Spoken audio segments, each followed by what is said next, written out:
एक दिन ऐसा होएगा, सब सूख पड़े बिछोह, राजा राणा छत्रपति सावधान किन होए। अर्थात कबीरदास जी कहते हैं कि एक दिन ऐसा जरूर आएगा जब सबसे बिछुड़ना पड़ेगा। हे राजाओं, हे छत्रपतियों, तुम अभी से सावधान क्यों नहीं हो जाते। मानुष जन दुर्लभ है, देह बन बारंबार, तरवर थे फल झड़ी, पहुँचा बहुरी न लगे डारी। अर्थात कबीरदास जी कहते हैं कि मानव का जन्म पाना कठिन है। यह शरीर बार बार नहीं मिलता।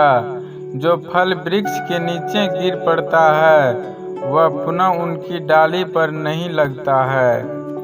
चाह मिट्टी चिंता मिट्टी, मानवा बेपरवाह, जिनको कुछ नहीं चाहिए वह शहंशाह। अर्थात कबीरदास जी कहते हैं कि इस जीवन में जिस किसी भी व्यक्ति ने मन में लोभ नहीं, मोह माया नहीं, उसको कुछ भी खोने का डर नहीं। जिनका मन जीवन के भोग विलास से बेपरवाह हो चुका है वही सही मायने में इस संसार का राजा महाराजा है। साधु ऐसा चाहिए जैसा सुप सुभाए, सार सार को गही रहे, थोथा देही उपाय। अर्थात कबीरदास जी कहते हैं कि इस संसार के सभी बुरी चीज़ों को हटाने और अच्छी चीज़ों को समेट सकने वाले विद्वान व्यक्तियों के विषय में बता रहे हैं। दुनिया में ऐसे साधुओं और विद्वानों की आवश्यकता है जैसे अनाज साफ करने वाला सूप होता है, जो सार्थक को बचा लेंगे और निरर्थक को उड़ा देंगे। मक्खी गुड़ में गड़ी रहे, पंख रहे लिपछाए, हाथ मेल और सिर ढूंढे, लालच बुरी बलाए।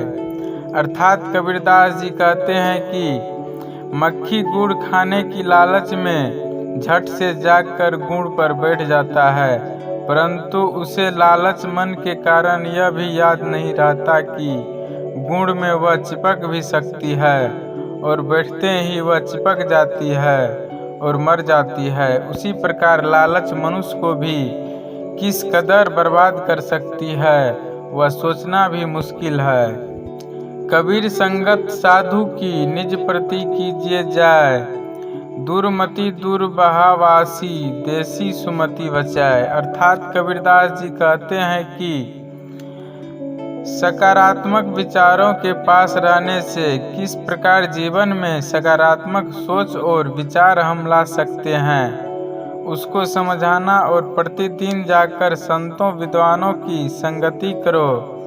इससे तुम्हारी बुद्धि और नकारात्मक सोच दूर हो जाएगी और संतों से अच्छे विचारों भी सीखने को मिलेगा।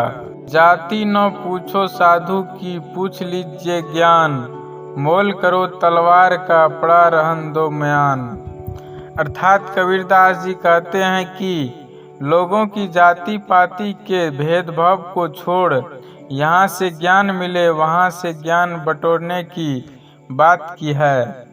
यह समझाते हुए कह रहे हैं कि किसी भी विद्वान व्यक्ति की जाति न पूछकर उससे ज्ञान सीखना समझना चाहिए। तलवार के मोल को समझो, उसके म्यान का कोई मूल्य नहीं है। कनक कनक ते सौ गुनी, मादकता अधिकाय, वा खाए बोराए जग, या देखे बोराए। अर्थात कबीरदास जी कहते हैं कि जिस प्रकार मनुष्य धातुरा को खाने पर भ्रमित सा हो जाता है, उसी प्रकार स्वर्ग को देखने पर भी भ्रमित हो जाता है। सात समंदर की मसी, करो लेखनी सब बनराई, धरती सब कागद करो, हरि गुण लिखा न जाई। अर्थात कबीरदास जी कहते हैं कि अगर सात समुंदर के पानी को स्याही बना दिया जाए, सारे पेड़ पौधों को कलम बना दिया जाए और अगर पूरी धरती को कागज बना दिया जाए तो भी भगवान के गुण को नहीं लिखा जा सकता। जो तो को काटा बुबे ताही बोल तू फल, तो ही फूल को फूल है बाको है त्रिशूल। अर्थात कबीरदास जी कहते हैं कि जो तुम्हारे लिए परेशानियां खड़ी करता है तुम उसके लिए भी भला ही करो। तुम्हारी की गई अच्छाई तुम्हें ही लाभ पहुंचाएगी और उसकी बुरी आदत से उसे ही नुकसान पहुंचाएगी।